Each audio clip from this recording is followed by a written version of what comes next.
여러분 최근 언론에서 이런 헤드라인 많이 보셨을 겁니다.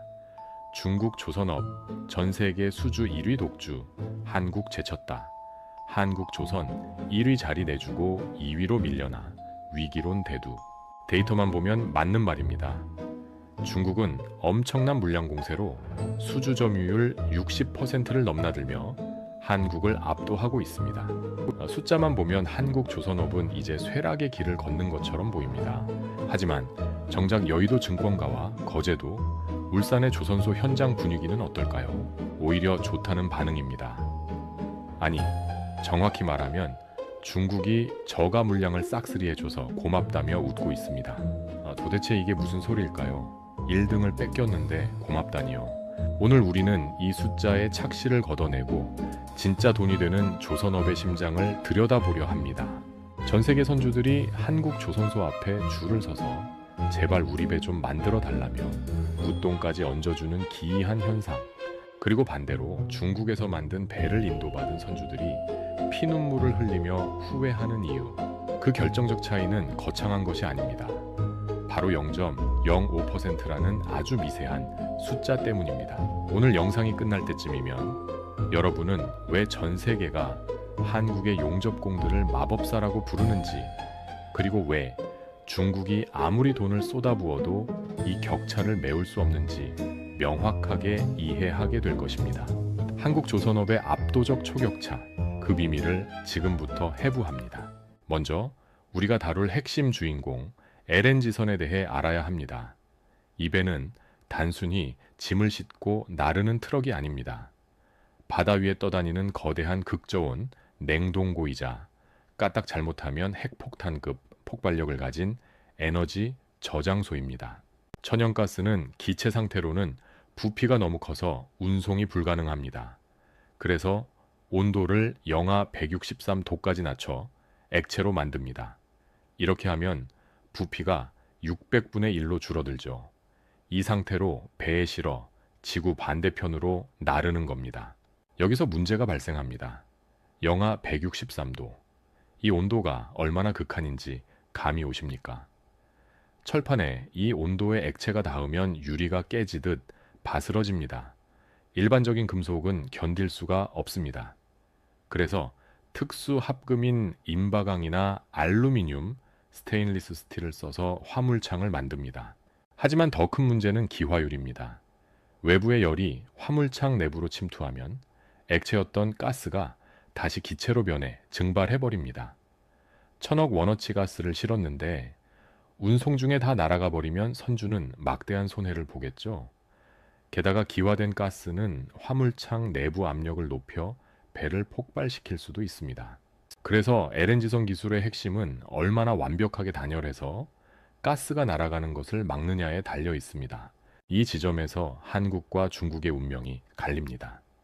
한국 조선사들이 보증하는 자연 기화율은 하루 0.09% 이하입니다.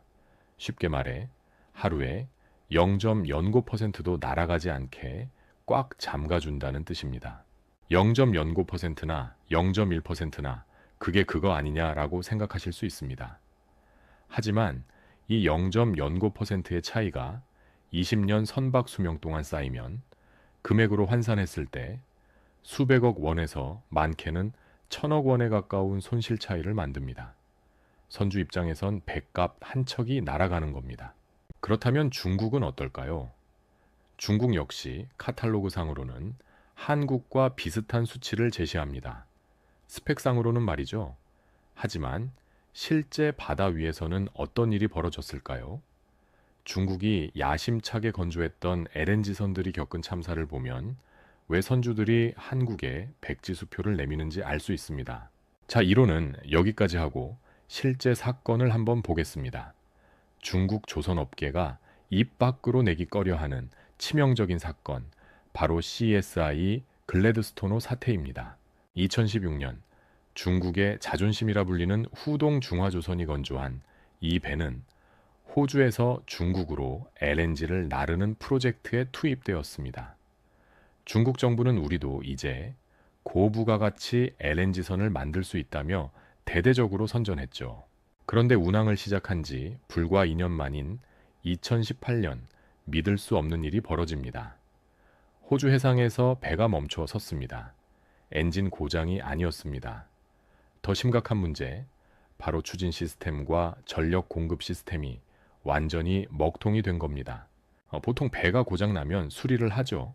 하지만 이 배는 수리가 불가능했습니다. 왜냐하면 배를 건조할 때 가장 기본이 되는 설계와 조립 품질 자체가 엉망이었기 때문입니다. 결국 이 배는 바다 위를 표류하다가 예인선에 끌려갔고 건조된 지 2년 만에 사실상 폐선 등급 판정을 받게 됩니다. 수명 20년에서 30년을 기대하고 만든 배가 2년 만에 고철 덩어리가 된 겁니다. 선주 입장에선 약 2,500억 원, 배 한 척 값을 그대로 바다에 버린 셈이 됐습니다. 이뿐만이 아닙니다. 중국이 만든 다른 LNG선에서도 화물창 단열 성능이 떨어져 선체 외벽에 성에가 끼는 콜드스팟 현상이 빈번하게 보고되었습니다. 앞서 말씀드렸죠. 영하 163도의 냉기가 밖으로 새어나와 일반 강철로 된 선체에 닿으면 어떻게 된다고요? 네, 유리가 깨지듯 쩍 하고 갈라집니다. 바다 한가운데서 배가 두 동강 날 수도 있는 그야말로 시한폭탄인 겁니다. 그렇다면 중국은 왜 실패했을까요? 도면이 없어서? 기술 제휴를 못해서? 아닙니다.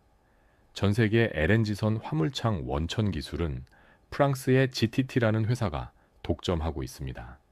한국도 중국도 모두 GTT사에 로열티를 내고 설계도를 받아와서 배를 만듭니다. 똑같은 설계도, 똑같은 재료를 썼는데 왜 결과는 하늘과 땅 차이일까요? 여기서 바로 한국 조선업의 진짜 경쟁력, 시공 디테일이 나옵니다. 현재 대세인 멤브레인형 화물창은 거대한 선박 내부에 얇은 스테인리스 강판이나 인바 강판을 벽지처럼 바르는 방식입니다. 이 강판의 두께는 불과 0.7mm에서 1.2mm 수준입니다. 종이처럼 얇습니다. 이 얇은 금속판 수천 장을 이어 붙여야 하는데 그 길이를 다 합치면 배 한 척당 수십 킬로미터에 달합니다. 이 엄청난 길이를 용접하는데 단 하나의 바늘구멍이나 미세한 균열도 허용되지 않습니다. 만약 틈이 생기면 바로 가스가 새고 배는 멈춥니다. 이건 로봇으로 100% 자동화가 불가능한 영역입니다. 구석구석, 꺾이는 부분, 복잡한 연결 부위는 결국 사람의 손, 숙련된 용접공의 감각으로 마무리를 해야 합니다. 한국의 거제와 울산에는 이 집만 20년, 30년 해온 베테랑들이 즐비합니다. 이들은 눈으로 보이지 않는 미세한 기포까지 잡아냅니다. 반면 중국은 어떤가요? 농민공들을 데려와 몇 개월 속성으로 가르쳐 현장에 투입합니다.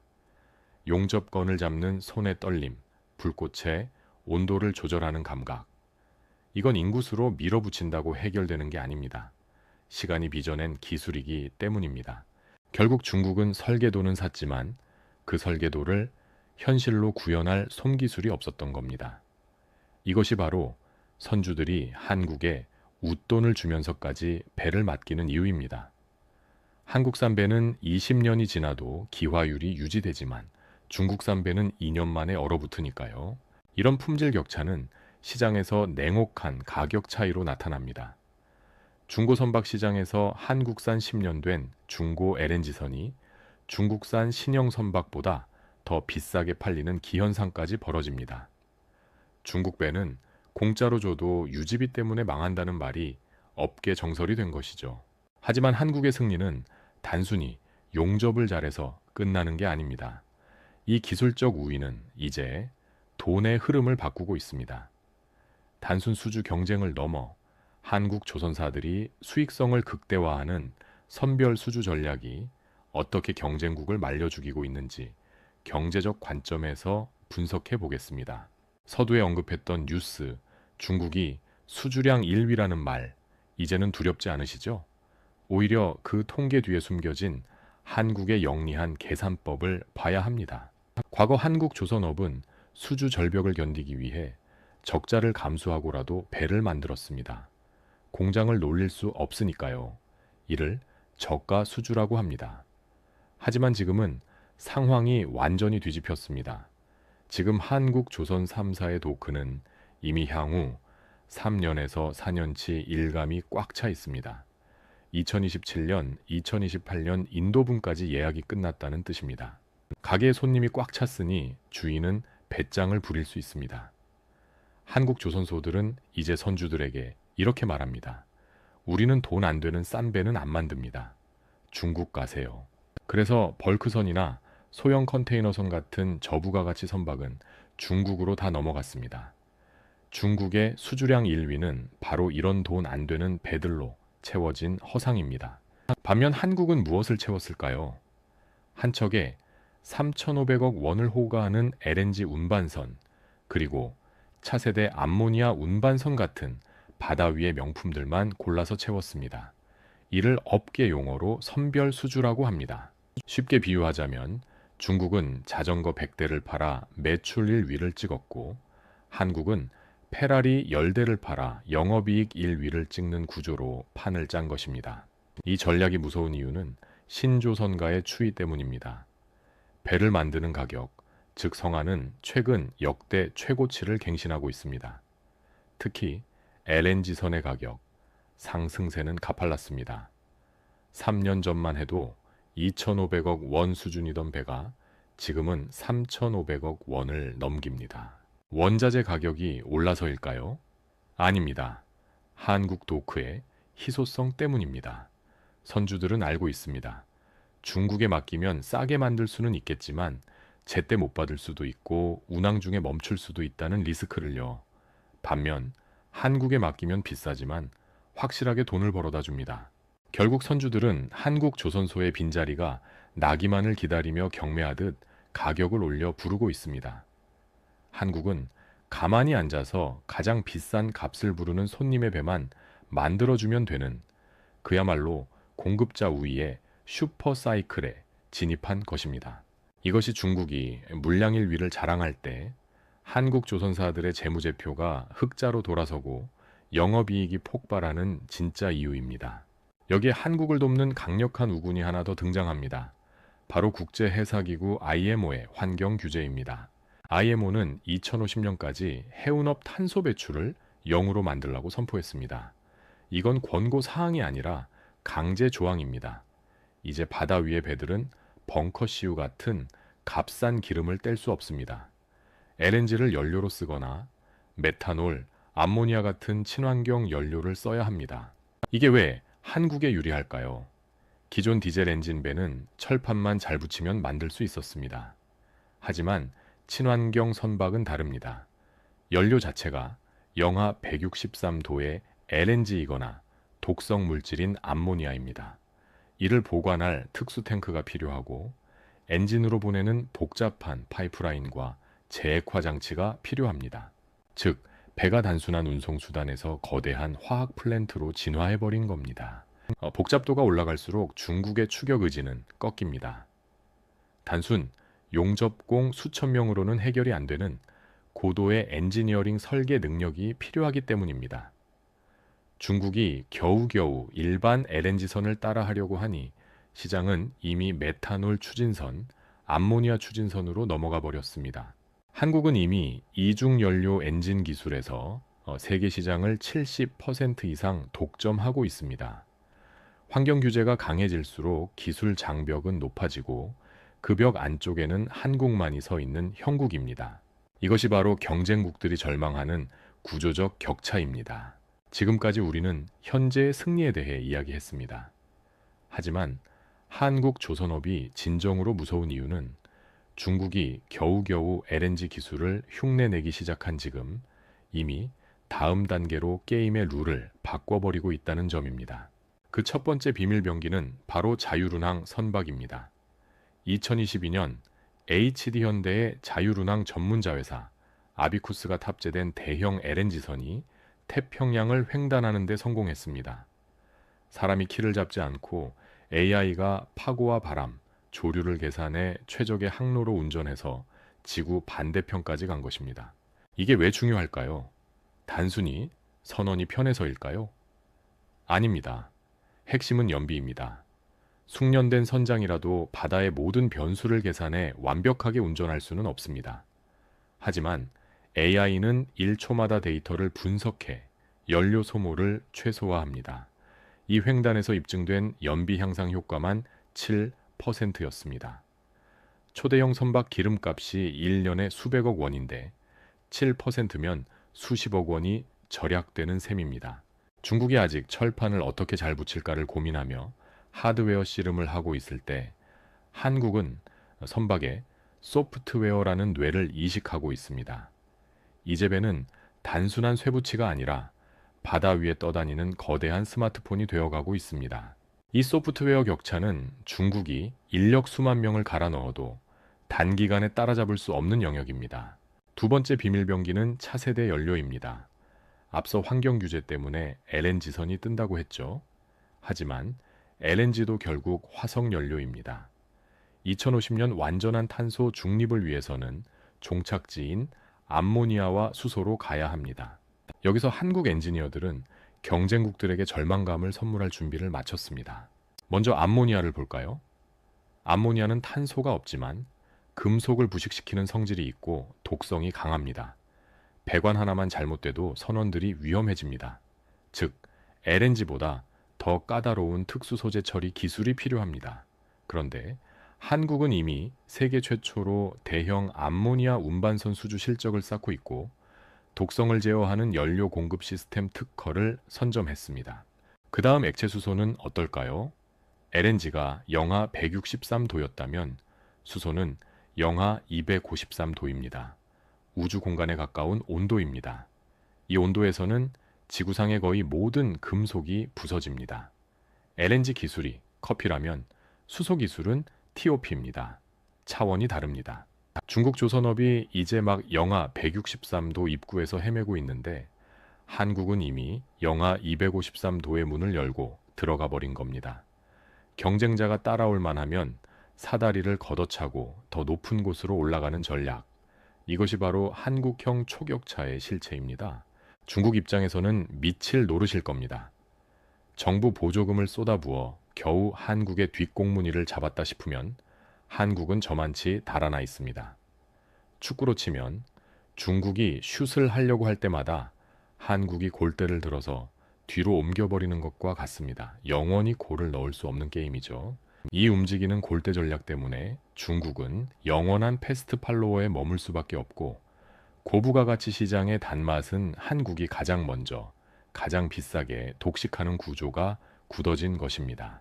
오늘 우리는 중국의 수주일위라는 허상 뒤에 숨겨진 한국 조선업의 진짜 실력을 확인했습니다. 언론은 단순히 척수와 톤수라는 숫자로 승패를 가르려 합니다. 그 기준으로 보면 중국은 거대해 보이고 한국은 위태로워 보입니다. 하지만 거친 파도가 몰아치고 영하 163도의 극한 상황이 닥치는 진짜 바다 위에서 그 숫자는 아무런 의미가 없었습니다. 중국이 수조 원의 보조금을 쏟아부어 덩치를 키울 때 한국은 뼈를 깎는 구조조정을 견디며 기술의 밀도를 높였습니다. 그 결과가 바로 기화율 0.09%라는 경쟁국이 감히 넘볼 수 없는 초격차의 숫자입니다. 어떤 이들은 말합니다. 조선업은 사양산업이다. 이제 제조업의 시대는 끝났다라고요. 하지만 틀렸습니다. 한국의 조선업은 더 이상 쇠망치를 두드리는 과거의 제조업이 아닙니다. AI 자유순환 기술로 바다를 계산하고 암모니아와 수소 기술로 지구의 기후 문제를 해결하는 최첨단 하이테크 산업으로 진화했습니다. 이 진화가 멈추지 않는 한 전 세계 바다를 누비는 가장 비싸고 가장 중요한 배의 뒷면에는 언제나 메이드 인 코리아가 찍혀 있을 것입니다. 지난 10년간 한국 조선업은 길고 어두운 터널을 지났습니다. 수많은 인력이 떠나고 도크가 비는 아픔을 겪었습니다. 하지만 그 고통의 시간은 헛되지 않았습니다. 거품을 걷어내고 진짜 실력만이 살아남는 전개화의 과정이었기 때문입니다. 지금 돌아오는 슈퍼사이클은 운이 좋아서 온 것이 아닙니다. 중국산 저가 선박의 대인 선주들이 결국 다시 한국을 찾을 수밖에 없도록 묵묵히 기술의 해자를 파고 기다린 우리 엔지니어들과 노동자들의 승리입니다. 거제와 울산에 불 꺼지지 않는 야경, 그곳에서 튀는 용접 불꽃 하나하나가 바로 대한민국 경제를 지탱하는 가장 뜨거운 심장입니다. 우리는 자부심을 가져도 좋습니다. 데이터와 기술, 그리고 현장의 땀방울이 증명하는 한 대한민국 조선업의 전성기는 아직 오지 않았습니다. 바로 지금부터 시작이기 때문입니다. 오늘 영상을 통해 한국 산업의 저력을 다시 한번 확인하셨길 바랍니다.